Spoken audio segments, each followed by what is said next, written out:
नमस्कार, lead India के इस वीडियो में आपका बहुत बहुत स्वागत है। दोस्तों, क्या हो जब आपका भरोसा आपके अपने परिवार से उठ गया, पत्नी से उठ गया, इस सोसाइटी से उठ गया, कोर्ट से उठ गया, जज के ऊपर से उठ गया, जब कोई रास्ता ही ना बचा हो, चाहे आप कितने ही इंटेलिजेंट हो, जब आपके वैल्यूज को क्रश किया जा रहा हो, तो क्या होगा ऐसे इंसान के ऊपर? वही होगा जो अतुल सुभाष के साथ हुआ। जिस तरीके से फ्रस्ट्रेट होकर के इतने इंटेलिजेंट व्यक्ति और इतने हाई प्रोफाइल पोजीशन पे काम करने वाले व्यक्ति को भी सुसाइड करना पड़ जाए, तो आप सोचिए कि उनकी मन स्थिति क्या रही होगी। हम अतुल सुभाष के सुसाइड पे बात करेंगे, साथ ही साथ यह भी डिस्कस करेंगे कि इस तरह के सिचुएशन में अगर आप मैट्रिमोनियल डिस्प्यूट में, घरेलू झगड़ों में फंसे हुए हों, तो आपको कैसे डील करना चाहिए। आपको क्या सुसाइड जैसा स्टेप लेना सही होगा इन सारे समस्याओं से निकलने के लिए, या दूसरे भी स्टेप है? ऐसे कौन कौन से लीगल स्टेप्स हैं जो अतुल सुभाष ने लिया होता तो इस स्टेज पे नहीं पहुंचते और उनको सुसाइड नहीं करना पड़ता। तो इन सब चीजों पे बात करने के लिए मेरे साथ में एडवोकेट स्वाति सिंह जी हैं। स्वाति सिंह जी, आपका बहुत बहुत स्वागत है। नमस्कार। अच्छा, मुझे ये बताइए, जैसे मैंने अपने अभी इंट्रोडक्शन में भी कहा है कि मुझे पर्सनली ऐसा लगता है कि जो सुसाइड किया है अतुल सुभाष ने, वो सुसाइड इसलिए किया है क्योंकि वो अंदर से टूटा हुआ इंसान था। पत्नी जिसके लिए वो इतना सब कुछ कर रहे थे, सब कुछ पैसे भी दे रहे हैं, इन लॉज की फैमिलीज को, बिजनेस भी सेटअप करने की कोशिश कर रहे हैं, सब कुछ कर रहे हैं, बावजूद उसके आप झूठे आरोप लगाएं और झूठे आरोप लगा करके इतने सारे मुकदमे कर दें और ऐसे ऐसे आरोप अननेचुरल सेक्स का और इस तरीके का आरोप लगा करके कर दें, तो व्यक्ति टूट ही जाएगा। आपको क्या लगता है? देखिए, ये जो वीडियो हमने देखी है और इतना इंटरनेट पे, न्यूज़ पे ये वायरल, ये एक्चुअली अगर देखें, और बीइंग एन एडवोकेट, हम लोग जिस प्रोफेशन से हैं, तो बहुत सारी बारीकियां इस वीडियो में ऐसी थी। बिल्कुल, और लोगों को जानना चाहिए उन बारीकियों के बारे में। ऊपर से नहीं, हम वही अंदर से बताएंगे कि क्या हो सकता था और जो नहीं हुआ। इसके अंदर सुसाइड हुआ, एक आदमी की जान चली गई, वो भी इतना काबिल इंसान, पढ़ा लिखा इंसान, उसकी मनोस्थिति क्या होगी कि उसने जान दे दी। अब इस पे सही या गलत तो कोई नहीं कह सकता, क्योंकि एट द एंड वो है नहीं, उसकी जान चली गई है। तो फैमिली के लिए कितना बड़ा लॉस है, इसका तो कोई भी पैरामीटर नहीं है इसको जज करने के लिए। लेकिन जब हम वो वीडियो देख रहे हैं तो अंदर क्या फीलिंग आ रही है, क्योंकि हम लोग एडवोकेट होने के नाते डे टू डे हम लोग केस देखते हैं, अपने केसेस होते हैं, साथ में जब हम फैमिली कोर्ट में बैठे होते हैं तो 10 और केस होते हैं सेम तरीके के। उन केसेस को देख के और फिर इन वीडियोस को देख के तो अंदर से तो मैं हिल गई बिल्कुल भी, कि मतलब समझ ही नहीं आ रहा था। मैं ऐड ऑन करूंगा इसमें। देखिए, मैट्रिमोनियल डिस्प्यूट हो गया, लड़ाई झगड़ा हो गया, चलो ठीक है, डिवोर्स का केस डाल दिया, कस्टडी का केस डाल दिया, मेंटेनेंस डाल दिया, 125 CRPC डाल दिया, 2-3 हाई कोर्ट के अंदर भी डाल दिया।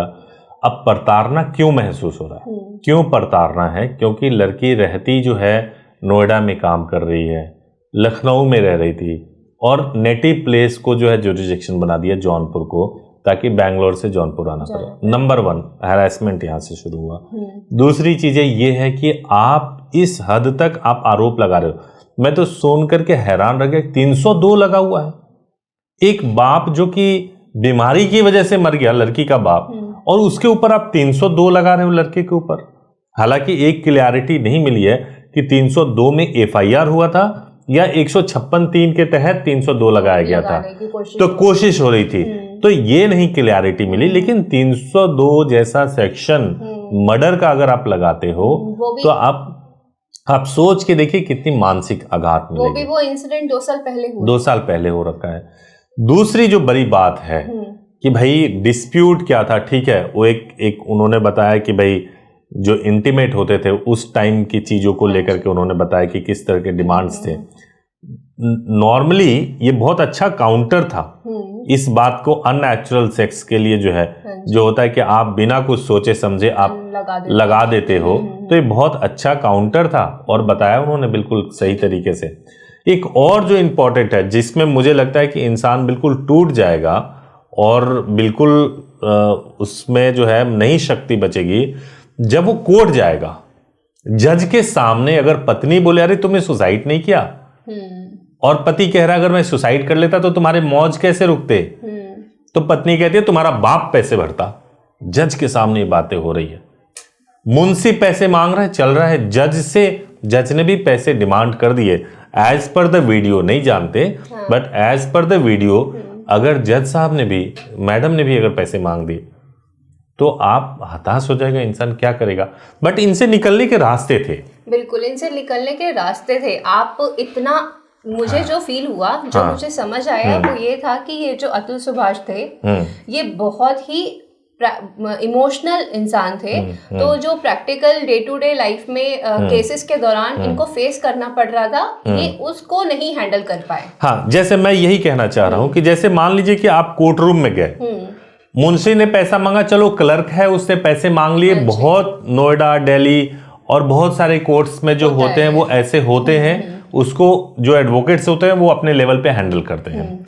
लेकिन मान लीजिए जब जज साहब ने, जज मैडम ने जब आपसे पैसा मांगा, जो भी है उन्होंने बोला अपने मुंह से कि, तो आपके पास ऑप्शन था कि आप जज चेंज कर सकते थे। आप उसी वक्त, आप डिस्ट्रिक्ट कोर्ट के जो जज होते हैं, आप वहां पे जाकर के आप चेंज करने का दरख्वास्त लगा सकते, उनके खिलाफ हाई कोर्ट में कंप्लेंट कर सकते थे आप, ये सब कुछ रास्ता था, तो ये कर सकते थे। इसके अलावा जो अपीयरेंस इतने थे कि 40 अपीयरेंस हो गया या इतने केसेस हो गए, तो इसमें वकील साहब भी जो इनके रहे होंगे वो गाइड कर सकते थे कि इतने अपीयरेंस की जरूरत नहीं होती है, आप इतना अपीयर मत हो, आप इतने पैसे खर्चे मत करो। एक और जो उसमें पॉइंटर था जो उन्होंने कहा था कि भैया ये तो कभी कंडोलेंस हो जाता है कि भैया कोई एक व्यक्ति एक्सपायर हो गया तो कंडोलेंस है, हड़ताल है। देखो ये सिस्टम है ना, ये तो सिस्टम है। अब सिस्टम है, आप इससे फ्रस्ट्रेट होकर सुसाइड कर लोगे तो नहीं बदल सकता ना ये सिस्टम। तो ये भी चीज है कि ये रास्ते नहीं है ना, बहुत दूसरे रास्ते थे। आप सहमत हैं इन बातों से? मैं बिल्कुल सहमत हूँ इन सब चीजों से, लेकिन मुझे इस पे एक पॉइंट और लगा कि आप जो इन्होंने पूरा इंसिडेंट बताया वाइफ को लेकर के, आए दिन हम लोग देखते हैं, लेकिन अगर मैं थोड़ा इसके डेप्थ में जाऊं तो बेशक उनके लिए ये सारी क्रुएलिटी रही होगी, लेकिन ये भी नहीं कि कोई अपनी जान दे दे। बिल्कुल बिल्कुल, है ना। और आप जिस इंसान से फ्रस्ट्रेट होके अपनी जान दे रहे हैं और अपना बच्चा उसी के पास छोड़ के जा रहे हैं। बिल्कुल बिल्कुल बिल्कुल बिल्कुल बिल्कुल। तो ये जो था एक फ्रस्ट्रेशन, हाँ, ये सही बात है, ये व्यवहारिक नहीं है बात, क्योंकि आपने अपने बच्चे को भी उस लेडी के हाथ में छोड़ दिया, आपने उसी लेडी के लिए सुसाइड भी कर उस लेडी के लिए, आप अपने पेरेंट्स के बारे में नहीं सोचा, अपने बच्चे के बारे में नहीं। उनका ये था कि भाई मैं रहूंगा तो मुझे पैसे जिंदगी भर देने पड़ेंगे, बट ऐसा नहीं है। बच्चे के लिए तो पेरेंट्स बच्चे के लिए देने पड़ेंगे, लेकिन आपको जो है पूरी जिंदगी आपको जो है अगर मतलब आपको मेंटेनेंस देना पड़ेगा, ऐसा नहीं है। तो इसलिए अगर ये सिनेरियो क्रिएट हो रहा था, ये मन में आ रहा था, अच्छे वकील और अच्छे तरीके से अगर इसको हैंडल करते तो बहुत रास्ते हैं। अगर 50 केसेस भी कोई कर दे, फर्जी केसेस कर दे, आप पॉलिटिशियन पे जाइए ना, 200 केस हो जाते हैं, बिल्कुल है ना। कई लोग हैं जिन पे बहुत सारे केसेस हो जाते हैं। जितने इन्होंने केसेस का डिस्कशन किया, तो ऐसे अगर हम कोर्ट में देखें तो हमें आए दिन, मतलब एक दिन में शायद 10 केस हम ऐसे देख लेंगे। हाँ, तो मैं जो भी ऑडियंस इस वीडियोस को देख रहे हैं, मैं उनसे कहना चाहता हूं कि अगर आपको ऐसा लगता है कि आपके ऊपर कोई मैट्रिमोनियल डिस्प्यूट का, लड़ाई झगड़े के झूठे केस आपके ऊपर हो गए, आप मत घबराइए। देखिए, लॉ बना हुआ है, उसको कोई यूज करता है, कोई मिसयूज करता है, लेकिन मिसयूज करने वाला व्यक्ति सक्सेसफुल हो जाएगा एट द एंड, ये नहीं होता है। अगर वो मिसयूज कर रहा है तो आप उसी लॉ को यूज करके आप उसको पनिश कर सकते हो। थोड़ा टाइम लगेगा, लेकिन आप कर सकते हो।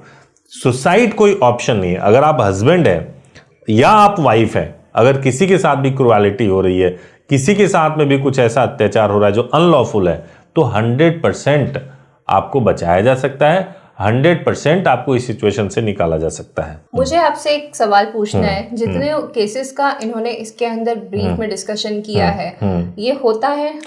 अब उन्होंने एक तो 125 सीआरपीसी बोला हुआ है, दूसरा, हाँ मैं बता रहा हूँ, 125 सीआरपीसी का है, कस्टडी का केस बताया था, इसके अलावा डिवोर्स का केस था, डीवी का केस हुआ था, हाई कोर्ट में ज्यूरिसडिक्शन को लेकर के केस था, एक इन्होंने डाला था ज्यूरिसडिक्शन को लेकर के, उन लोगों ने फास्ट ट्रैक करने के लिए केस डाला था, 156(3) में केस डाला था, मर्डर वाला डाला था, 156(3) के तहत ही वो सेक्शन लगे होंगे, बट आई डोंट नो कि क्या है, मे भी हो सकता है 156(3) के तहत प्रेशर डालने के लिए 302 का सेक्शन डाल दिया हो उसमें, बट उससे होता कुछ नहीं है। अगर 156(3) में तो हम कोई भी सेक्शन लगा के कोर्ट से डिमांड करते हैं कि ये सेक्शन लगा के इनके खिलाफ FIR हो जाए, अगर कोर्ट आदेश करेगी तब वो FIR होगा।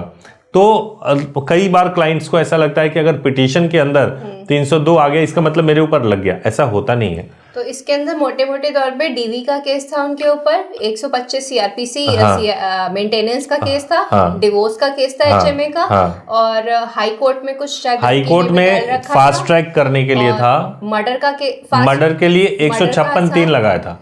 मर्डर इन्होंने बोला है कि मर्डर भी था, बट मर्डर नहीं था। और ये जिससे ज्यादा प्रताड़ित हुए हैं वो है DV का केस, जो वीडियो के अंदर बार बार कह रहे हैं कि मेरी माँ, मेरा भाई जो 2 दिन पहले मिला भाई, उसके ऊपर भी DV मुझे जो समझ आया कि प्रताड़ना जो है वो पूरे सिस्टम से है। सिस्टम से प्रताड़ना ये है कि मैं 40 बार गया, पहली बार प्रताड़ना ये है कि जज पैसे मांग रहे हैं, जज के सामने बीवी मुस्कुरा करके ये कह रही है कि मेरे को तुम सुसाइड तुमने क्यों नहीं किया, मदर इन लॉ मुस्कुरा करके कह रही है कि भाई तुम अभी जिंदा हो, तुमने सुसाइड क्यों नहीं किया।